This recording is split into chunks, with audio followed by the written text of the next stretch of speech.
সবাই জানি যে sin square theta plus cos square theta সমান সমান কি 1।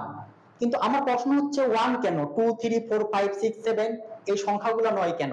তো আজকের ভিডিওতে আমরা 1 কেন হইলো এটা প্রমাণ করার চেষ্টা করব। তার আগে আমি তোমাদের একটা কথা বলে রাখি, এই যে আমরা sin square theta plus cos square theta সমান সমান 1 সূত্রটা গণিতের বিভিন্ন জায়গায় ব্যবহার করি, এই সূত্রটার কিন্তু একটা নাম আছে। এই সূত্রটাকে বলা হয় পিথাগোরাসের উপপাদ্য। তো আজকের ভিডিওতে আমরা এটা প্রমাণ করার চেষ্টা করব। তো এর জন্য আমাদের প্রথমে কি করতে হবে, একটা সমকোণী ত্রিভুজ আঁকতে হবে। তো আমি প্রথমেই সমকোণী ত্রিভুজটা এঁকে রাখছি।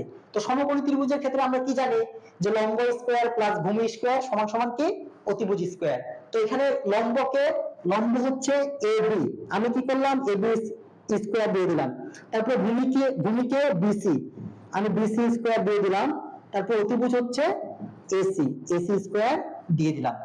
তোমরা ক্লাস 9 10 থেকে জানো যে sin থিটা সমান সমান কি লম্ব বাই অতিভুজ।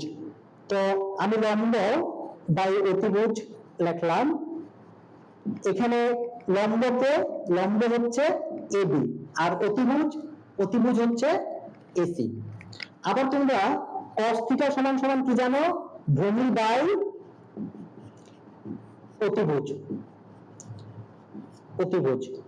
এখানে ভূমি হচ্ছে বিসি আর অতিভুজ হচ্ছে এসি। তো যাই হোক, আমরা কি করব, এই সূত্রটা প্রমাণ করব। তো আমি লেফট হ্যান্ড সাইড লিখলাম, তোমরা ছোট থেকে এগুলো লিখে আসছো। ঠিক লেফট হ্যান্ড সাইডে আমার কি দেওয়া আছে, sin square theta plus cos square theta. তো আমরা এটা এভাবে লিখতে পারি যে sin থিটা তারপরে স্কয়ার। এটা কেন লিখতে পারি, আমি ত্রিকোণমিতির ক্লাসগুলোতে এটা ব্যাখ্যা করছি। তারপর তোমার কি cos থিটা তারপরে স্কয়ার।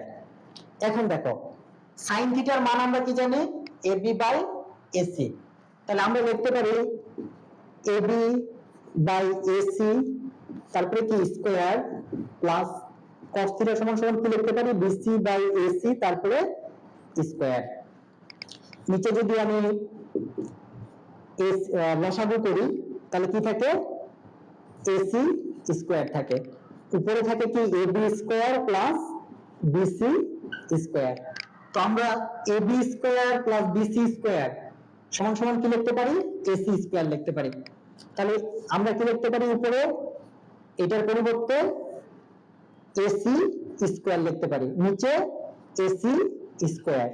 তো এটা কাটাকাটি করলে কি থাকে 1। তাহলে 1 কিভাবে হলো তোমরা প্রমাণ পাইছো। তো আজকের ভিডিওটা এই পর্যন্ত, দেখা হবে পরবর্তী ভিডিওতে। আল্লাহ হাফেজ।